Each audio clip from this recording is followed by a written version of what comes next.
بسم اللہ الرحمن الرحیم۔ السلام علیکم پیارے دوستو، آپ کی خدمت میں حاضر ہے فروخ حبیب اور آپ دیکھ رہے ہیں خان اسلامک اسٹوڈیو 786 تشریحات بخاری جلد اول حدیث نمبر 45۔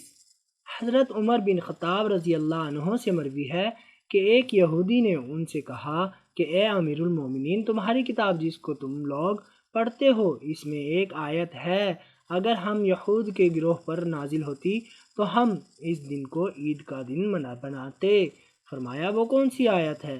تو اس نے الیوم اکملت لکم، آج میں نے تمہارے لیے تمہارا دین مکمل کر دیا، تم پر اپنی نعمت پوری کر دی اور تمہارے لیے اسلام کو بطور دین پسند کیا کو پڑھا، جس پر حضرت عمر رضی اللہ عنہ نے فرمایا کہ میں اس دین کو اور اس مکان کو خوب پہچانتا ہوں جس میں یہ آیت نبی اکرم صلی اللہ علیہ وآلہ وسلم پر اتری۔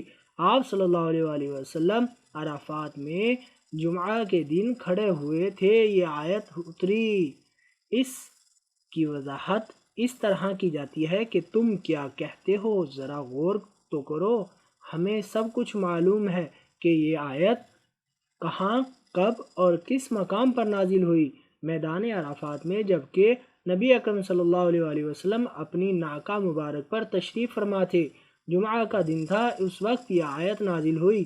مگر ہم ایسے نہیں کہ بس اپنی طرف سے جو دن چاہیں عید کا دن مقرر کر دیں، بلکہ ہم تو اللہ تعالیٰ اور اس کے رسول صلی اللہ علیہ وآلہ وسلم کے تابع ہیں، جب انہوں نے عید نہیں بنائی تو ہم کیوں بنائیں؟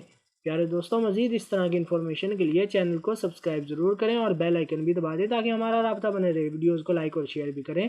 اللہ آپ سب کو خوش رکھے، آمین۔ اللہ کبھی بیشی معاف فرمائے، آمین۔ جزاک اللہ۔